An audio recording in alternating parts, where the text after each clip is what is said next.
සුබ සන්ධ්‍යාවක් වේවා යාළුවනේ. ඔන්න මම අර දෙවනි වීඩියෝ එක ඔයගලන්ට මේ අරන් එන්නේ MICH1 මිනිස් ප්‍රභේදයේ දින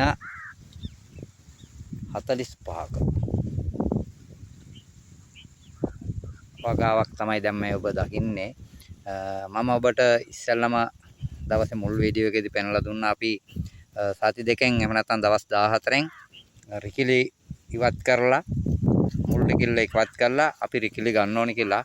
දැන් එහෙම හදපු ගස් තමයි මේ ඔබ දකින්නේ. මේ දැන් ඉතා හොඳින් වර්ධනය වෙලා රිකිලි බොහෝ ප්‍රමාණයක් අල්ලලා තිනවා දැන් මේකේ.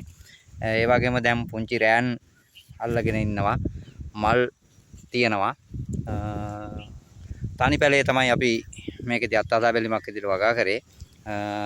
අඩි අඟල් 18ක පරතරයක් අතු පැල දෙකක් අතර අඟල් 18ක පරතරයක් තමයි වාට මේ දකින්නේ. පේලි ඔයගොල්ලෝ දකින්න විදිහට අඩි 3මාරක් වගේ පේලි අතර තියෙනවා පරතරයක්. ඒක අපි දුර විදිහට තියන් ඉන්නවා කාණු යොදලා තින්නේ ගැඹුරු කාණු දැන්. මුල් අවදීදී අපි කාණු ගැඹුරු කර නොකර අවස්ථා කීපයක තමයි අපි මේ පැලයට පස්ලම් කිරීමක් විදිහට කාණු ගැඹුරු කරලා තියෙන්නේ. ඉතා හොඳින් දැන් වර්ධනයක් පෙන්눔 කරනවා. මම හිතනවා මේ අර රිකිලි අංකුර ඉවත් කිරීම තුළින් ලොකු වාසියක් අත් වෙනවායි කියලා. මේක පැල දෙකක් තිබුණා නම් මීට වඩා වර්ධනයක් පෙන්눔 කරනවා. අපි මේ තනි පැලයට අත්අදා බලන්න ඕන හින්දායි තනි පැලයට සකස් කරලා තියෙන්නේ. මේ හැම පෙළයකම මම ඔබලාට පෙන්වන්න කරනම් හැම පැලයක්ම ඒකාකාරී ලෙස වර්ධනයක් ලැබලා තිනවා. හැම පැලයකම මල් රෑන් දැන් අල්ලලා තිනවා. දින 60ක් වෙන්නේ ලබන මාසේ එහෙම නැත්නම් අගෝස්තු මාසේ 6 වෙනිදා වගේ වෙනකොට 6 වෙනිදා 7 වෙනිදා වගේ වෙනකොට තමයි දින 60ක් වෙන්නේ. මම හිතනවා පළවෙනි මුරේ අස්සන්න අපිට ගන්න පුළුවන් වෙයි කියලා. දින 60කින් අපි මේ කොළකඩ වීමේ රෝගයට දින 4න් 4ට වගේ මම මාරුවෙන් මාරුවට කෘමිනාශක යොදලා තිනවා. ඒක පොඩ්ඩක්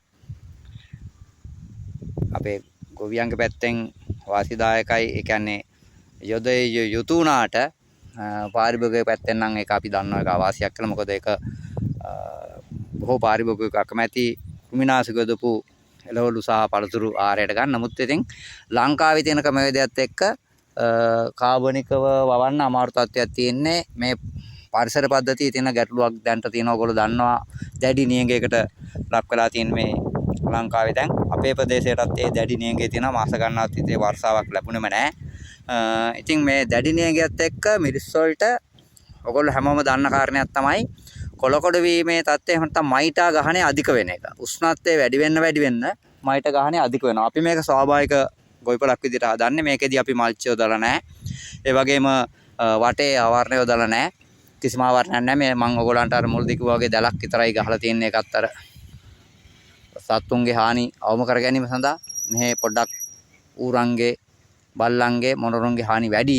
ඉතින් අපි එන්නේ එකට පිළියමක් විදිහට අර වටේ මේ මාළු දැලක් යොදලා තියෙනවා. ඊට අරනකොට අපි කිසිම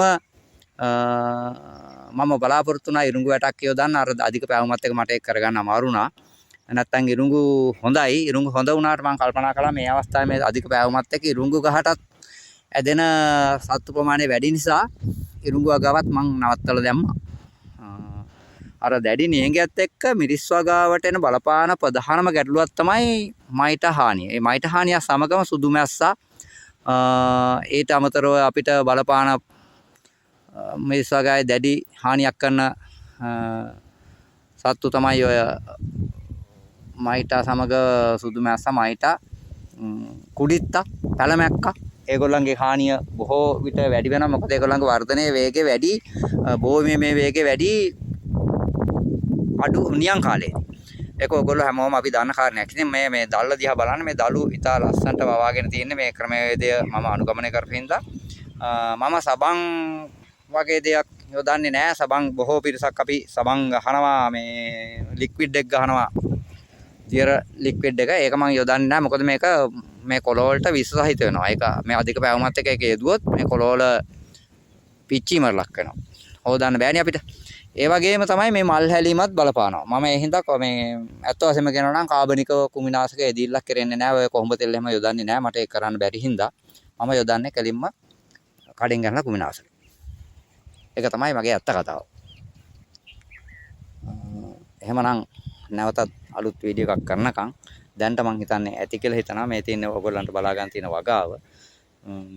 මේකේ පැල 700ක් වගේ මම රෝපණය කරලා තියෙනවා. නැත්නම් ඉඳලා තියෙනවා.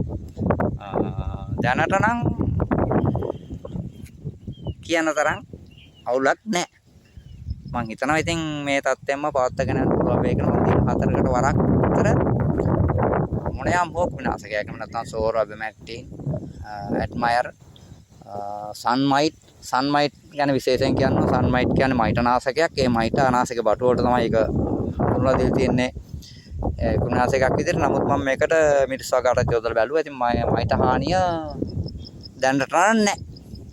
එහෙනම් බොහොම ස්තුතියි සියලු දෙනාටම. තෙරුවන් සරණයි.